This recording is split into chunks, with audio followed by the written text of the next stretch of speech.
नमस्कार, आप देख रहे हैं डीपीके न्यूज और मैं हूं आपके साथ विकास पाई। आज हम पहुंचे हैं अनूपगढ़ विधानसभा क्षेत्र और एक खास शख्सियत से मुलाकात, जो हमेशा किसानों की बात करते हैं और उनके समाधान का प्रयास जो है वो करवाते हैं। एक खास शख्सियत मौजूद है हमारे साथ, गुरविंदर जी जाखड़। गुरविंदर जी, बहुत बहुत स्वागत है हमारे चैनल में। आपका बहुत बहुत स्वागत। आप यहाँ पर पहुंचे हैं, आपका बहुत बहुत स्वागत करते हैं। गुरविंदर जी, अगर आपके राजनीतिक परिचय की अगर बात की जाए तो राजनीति की शुरुआत 1990 में मैं गोलूवाड़ा में लगभग शुरू हो गई थी, क्योंकि हमारा परिवार राजनीति से जुड़ा हुआ था। उस समय वहाँ की जो चुनाव माहौल नया मैं दुकान पे बैठने लगा तो उस समय राजनीति की हो गई थी। उस समय हरियाणा पंजाब के बड़े बड़े धुरंधर हमारी पीलीभंगा विधानसभा से चुनाव लड़ रहे थे। उसके बाद में धीरे धीरे बस एक राजनीति नहीं कर उसका देखो देख मान लो, एक राजनीतिक में कदम मान लो, किसी मान लो, वो ही रहा है। तो अब किस पार्टी से आप ताल्लुकात रखते हैं? हमारे परिवार की मेरी लगभग हमारी विचारधारा कांग्रेस, शुरुआत कांग्रेस से रही है। हम कांग्रेस विचारधारा के ही हैं, उस हिसाब से हम कांग्रेस की विचारधारा से ही रहते हैं। गुरविंदर जी, जहां किसानों की मुद्दों की बात आती है, किसानों की समस्याओं की बात आती है, तो सबसे पहले जो चेहरा नजर आता है वो है गुरविंदर जाखड़। आखिरकार ऐसा क्यों, क्या कारण? नहीं, गुरविंदर जाखड़ तो आप कह रहे हो, ये तो बहुत से हैं जो हमें सबसे बड़ी कोई भी समस्या है, चाहे किसान की है, व्यापारी की है, उसके धरातल से काम शुरू करना पड़ेगा। जब हम धरातल से काम शुरू करेंगे तो वो एक चैनल बन जाता है उस काम को समाधान करने के लिए। जैसे मेरा वर्क रहता है, मान लो किसानों के जो भी है समस्या है, मूल समस्या है, चाहे सिंचाई पानी की है, उसके अपने धरातल से जब उसकी समस्या की जड़ को पहचानेंगे वो अपने आप सोल्व होती जाती है। तो करके मेरी एक एक्टिविटी रहती है। अभी उस एक्टिविटी के कारण किसानों के प्रति, किसान ज्यादा है हमारा, पिछला किसानी से जुड़े हुआ हमारा परिवार है, तो आपको वो हमें आपको लगता है भी आप किसानी की, उस हिसाब से हमारी एक्टिविटी बन जाती है। अगर आंदोलन की बात की जाए तो 2004 में एक बड़ा आंदोलन होता है और एक अजमेर समझौता लागू होता है 58% रेगुलेशन का, लेकिन आज तक किसान जो है इस समाधान के प्रयास में लगे हुए हैं। लेकिन जब भी इसके बाद जो आंदोलन हुए तो आपने बड़ी बारीकी से धरातल पर बहुत से मुद्दे उठाए, लेकिन आज तक ये समस्या का समाधान क्यों नहीं हुआ है? आखिरकार होगा कब? 2004 में 58% का मुद्दा एक बहुत बड़ा मुद्दा था इस इलाके के लिए। उस समय जो हमारा पानी था उसको 5.23 क्यूसेक से कम कर 3.50 किया जा रहा था। उसके खिलाफ जो लड़ाई लड़ी वो हमारे किसानों की एक बहुत बड़ी जीत है कि हमारे इस इलाके का पानी 5.23 क्यूसेक ही रह गया।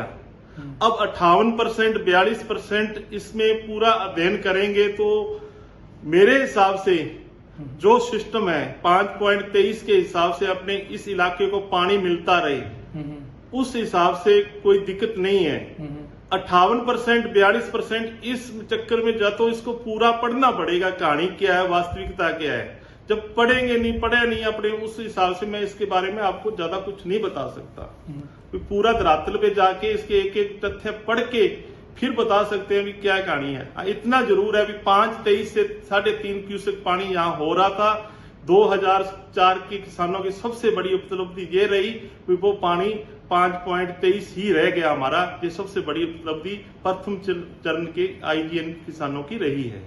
हर बार जब भी कोई आंदोलन होता है किसानों का, तो सिंचाई पानी को लेकर, तो उसमें एक कहा जाता है कि 4 में से 2 समूह सिंचाई पानी अगर दिया जाए तो किसानों की फसल जो है वो बच सकती है। आखिरकार ये रेगुलेशन 4 में से 2 समूह सिंचाई पानी का है क्या? क्योंकि कई लोग, कई नेता जो हैं उनको इसका ज्ञान नहीं है, लेकिन धरना लगाकर बैठ जाते हैं।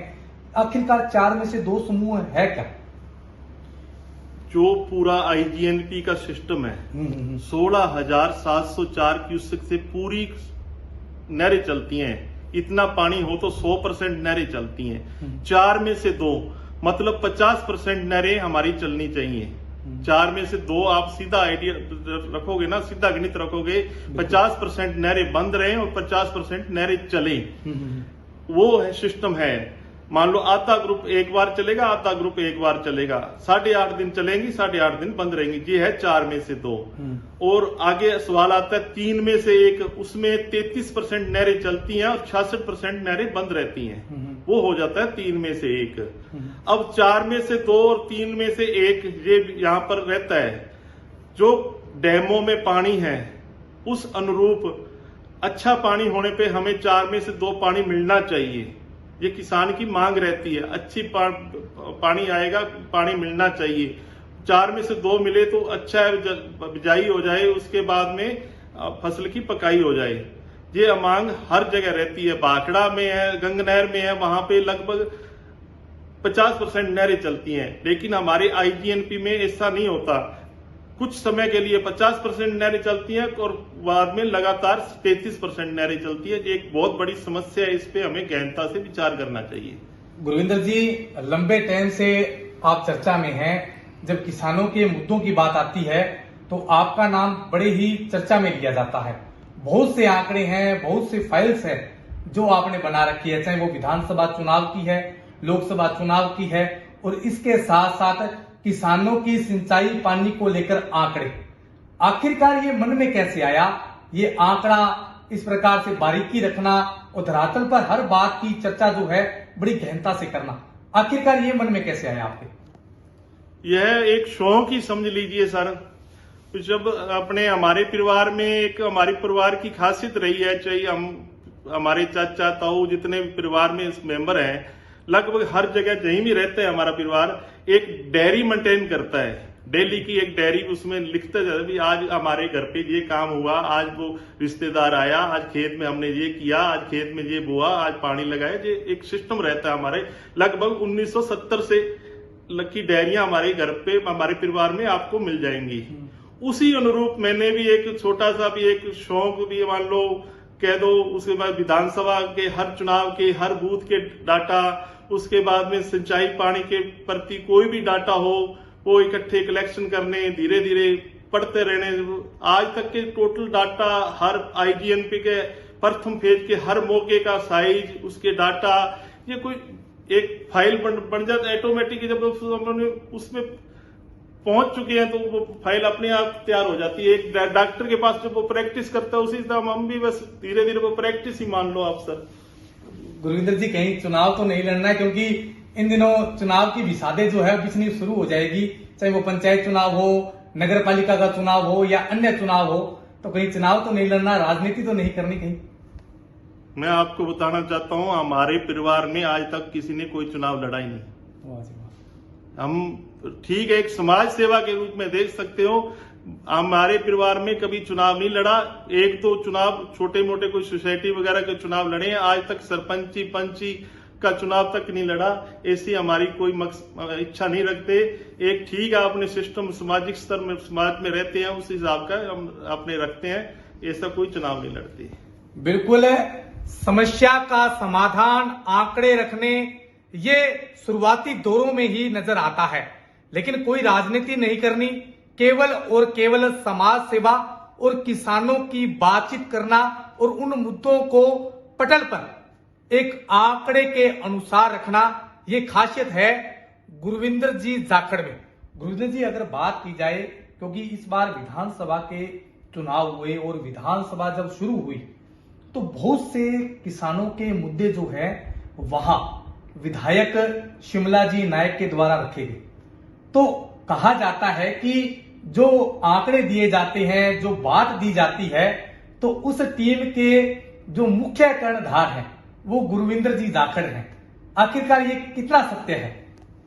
नहीं, इतना तो नहीं है। ठीक है, विधायक जी हमारी अच्छी पढ़ी लिखी है, एक उनमें पकड़ है, वो हम कोई भी बात रखते हैं, कोई भी इलाके की हम जब समस्या आती है ना उनको अवगत कराते हैं। वो बातें जब वो विधानसभा में रखती हैं तो हम तो उनको अपने विचार देते हैं, हम उनके कर्णधार नहीं है। वो उनकी जो यहाँ की समस्याएं हैं, वो समस्या हम कहाँ से एकत्रित करते हैं, कोई रास्ते में चल रहा है बता दीजिए समस्या है, जहाँ कोई मान लो हर रोज पेपर रीडिंग करते हैं, पेपर में जो जो समस्या आती है हमारी विधानसभा की, जहाँ हमारे जिले की, उसकी जो कटिंग होती है हम उसको फॉरवर्ड विधायक साहब को करते रहते हैं। हर रोज हम विधायक अकेली शिमला जी को नहीं करते, जो और भी मिलने वाले हमारे कोई विधायक है उनको भी करते हैं। पानी के बारे में मान लो उमेदा राम जी है हमारे बाड़मेर से सांसद हैं, वो मैं पिछले दिनों मीटिंग में गया था हनुमानगढ़, वहां पे तो उन्होंने मेरे को कहा मेरे को रोज आंकड़े भेजा करो, उनकी एक लगन थी वहां पे, उन्होंने कहा मेरे को आंकड़े भेजा करो। डेली मैं उनको सुबह 6 साढ़े 6 बजे जो डैम का लेवल का आंकड़ा भेजता हूँ वो 10 हाथों हाथ देखते हैं। इस प्रकार विधायक जी को ठीक है, हम उनकी टीम के मेंबर हैं, कांग्रेस पार्टी से जुड़े हुए हैं, उनको जो भी बात होती है उनको उनके ध्यान में उनके लाते रहते हैं। मान लो कोई भी है, चाहे किसी प्रकार की कोई समस्या है, कोई पेपर की कटिंग है, कोई धरना लगा है, सब लाते रहते हैं, उस पर वो वॉच रीडिंग करते हैं, तो उस हिसाब से उनका चैनल चलता रहता है, वो बात रखते हैं तो उसका समाधान होता है।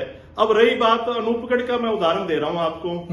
उन्होंने विधानसभा में एक बात बोली थी कि अनूपगढ़ जिला कलेक्टर से लेके बस स्टैंड तक एक अपने रोड है, उसमें थोड़े सी बरसात में पानी भर जाता है।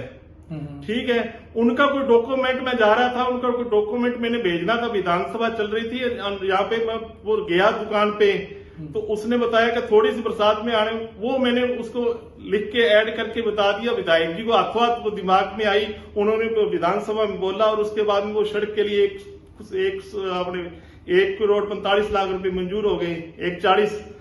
तो ऐसी जब जन समस्या, जब बिल्कुल धरातल की समस्या होगी, चाहे सरकार कोई भी रहे, उठाने वाला चाहिए, उसको समस्या को उठाने वाला चाहिए, तो हर समस्या का समाधान होता है। गुरविंदर जी, बहुत अच्छी बात है कि एक बड़े समय से यहाँ के लोग जो है गंदगी से और जर्जर हालात से जूझ रहे थे, लेकिन आपकी एक लाइन ने, आपकी एक कागज ने इस समस्या के समाधान करने का प्रयास करवाया। अगर बात की जाए अनूपगढ़ जिले की, क्योंकि इन दिनों बड़ी चर्चा में है कि अनूपगढ़ जिला समाप्त होने वाला है, अनूपगढ़ जिला जो है इन दिनों काफी मदस्ता हालात में है, कहीं ना कहीं सरकार जो है इसको हटाने वाली है, क्योंकि लंबा संघर्ष रहा है, 12-13 साल का लंबा संघर्ष रहा है। और देखा जाए तो तत्कालीन जो सरकार थी, कांग्रेस सरकार, उसके द्वारा ये जिला बनाया गया। तो क्या कहेंगे, क्या लगता है आपको, क्या जिला रहेगा या समाप्त होगा? किस प्रकार आप देख रहे हैं इसको? अगर ऐसा समाप्त होता है तो आगे किस प्रकार से इफेक्ट जो है वो पड़ेगा? अनूपगढ़ जिला बनाने के लिए सबसे पहले तो मैं अशोक गहलोत जी को बधाई देता हूं। उन्होंने जहां की जो जनता 11 सालों से संघर्ष कर रही थी, उस संघर्ष के बलबूते अनूपगढ़ को जिला दिया। उस समय जहां दोनों विधायक रायसेन नगर से चाहे अनूपगढ़ से, बिना राजनीति भेदभाव के उन्होंने अनूपगढ़ को जिला दिया, आपको पता है। अब रही बात अनूपगढ़ जिला रहेगा नहीं रहेगा, अनूपगढ़ जिला रहना चाहिए, हम तो यही कहते हैं। प्रतापगढ़ जिला बना था उस समय और आज जो अनूपगढ़ जिला बनाया, अब उसकी दोनों की आप हिस्ट्री उठा के पढ़ लो, दोनों की हिस्ट्री लगभग बराबर है, कोई फर्क नहीं है। उसमें प्रतापगढ़ के पास 80-85 किलोमीटर के शहर आता है, तो अनूपगढ़ के वो 125-150 किलोमीटर तीनों शहर हनुमानगढ़, बीकानेर, गंगानगर आते हैं। उस हिसाब से हम बेटर पोजीशन में हैं। मैं तो यही कहता हूं, हमारी विपक्षी पार्टी भाजपा की सरकार है, जहां जो भी नुमाइंदे हैं उनके, उन्होंने ना बताना, उदाहरण देने चाहिए प्रतापगढ़ के। प्रतापगढ़ जिला रह सकता है तो अनूपगढ़ क्यों नहीं रह सकता? मेरी तो यह सोच है। मैं तो कहूंगा कि अनूपगढ़ जिला रहना चाहिए, हटना नहीं चाहिए। यदि ऐसे हटाते हैं तो एक बहुत बड़ा गंभीर परिणाम यहाँ की जनता को भुगतने पड़ेंगे।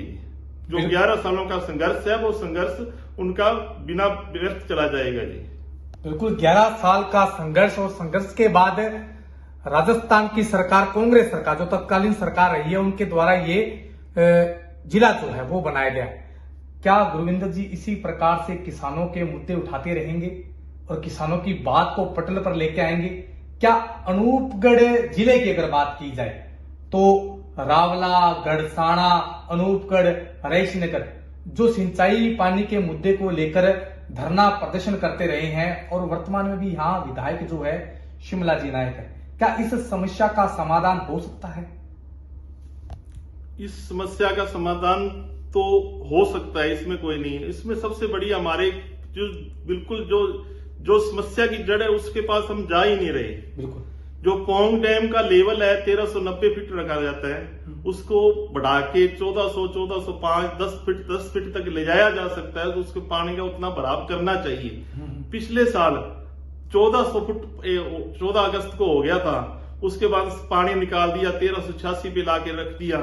कितना बड़ा नुकसान होगा पानी का। यदि उसी पानी को स्टोर करते तो 1405-7 फुट चला जाता। इस बार जो हमारा लेवल 1365 रह गया है, ये लेवल इस बार 1380 हो जाता, मान लो पिछले साल का पानी बच जाता तो। लेकिन ये नीतियां है ना जो बीबीएम की जो बाकी जो उसको देख रेख करती है, उसकी नीतियां गलत हैं। वो नीतियां गलत होने की हमेशा यहाँ के आईजीएनपी के किसानों को उठाना पड़ता है। रही बात हरीके से लगा लो, हरीके जो गेज आती है, पानी तो वो दे रहे हैं अपने को 9500 कागजों में, जो आगे 10 किलोमीटर जो राजस्थान के अधिकारी नाप करते हैं तो वो पानी होता है 8500। 1000 का सीधा ही फर्क आ रहा है। जो न्यूज़पेपर बोल रहे हैं, विधायक जी ने भी विधानसभा में रखा, हमने बीबीएम जो हमारी मीटिंग थी अपने हनुमानगढ़ उसमें रखा। ऐसी जो समस्या है इनको समाधान करना चाहिए। हरीके से लेके 15 बुर्ती तक बिल्कुल नहर की जर्जर हालत है, उस हालत को भी सुधारना होगा। जो पीछे पानी के स्रोत कम हुए ना, उनको बढ़ाना होगा। न ऐसे नहीं है भी आईजीएन भी यहाँ पे दिनों दिन देखा भी बहुत बड़ी नहर है, इसमें से ये नहर निकाल दो, उसमें से ये निकाल दो। पानी तो पीछे से साधन तो होना चाहिए ना। मटके में पानी होगा तो ही अपने लोटे काम करेंगे। जो मटके में पानी नहीं है, लोटे का क्या करें, कितने रख दो, यही हालत कर, पीछे से अपने अपनाना पड़ेगा। बढ़िया, इसको क्या करेंगे इस पे। बिल्कुल। चंडीगढ़ में जो अधिकारी बैठक लेते हैं उनको सुधरना होगा, और उसके साथ साथ यहाँ की जो समस्या है उसका अगर समाधान बारीकी से किया जाए तो यहाँ के किसान जो है इस समस्या से निजात जो है वो ले सकते हैं। तो गुरविंदर जी, अब दीपावली का पावन पर्व आ रहा है, तो तमाम इलाका वासियों को, देशवासियों को क्या आपके माध्यम से शुभकामनाएं देना चाहेंगे? सभी इलाका वासियों को दीपावली की हार्दिक शुभकामनाएं, और सभी के लिए सुख और समृद्धि का त्योहार लेके आए, सभी के लिए अच्छा त्योहार हो, हम तो यही चाहते हैं। और किसान खुशहाल रहे, किसान खुशहाल है, मजदूर खुशहाल है, व्यापारी खुशहाल है, तो सारा इलाका ही खुशहाल है। बिल्कुल, ये थे हमारे साथ गुरविंदर जी जाखड़, जिनकी चर्चा एक किसान नेता के रूप में होती है, जो किसान के मुद्दे को उठाते हैं। इनका कहना है अगर यहाँ के अधिकारी अगर गहनता से काम करे तो यहाँ के किसानों की समस्या का समाधान हो सकता है। वहीं इनका कहना है कि जब धरातल पर जाकर उस समस्या को बारीकी से देखा जाता है और उसको विधानसभा के पटल पर रखा जाता है तो उस समस्या का समाधान हो सकता है। इनका कहना है कि हमें राजनीति नहीं करनी है बल्कि सामाजिक कार्य करने हैं। वहीं दीपावली पर्व को लेकर कहा गया है कि ये त्योहार जो है वो भाईचारे का त्योहार है और इसको सुख शांति और उत्साह के साथ मनाना चाहिए। मैं मेरे सहयोगी साथी राकेश के साथ विकास पारिक, डीपीके न्यूज, अनूपगढ़।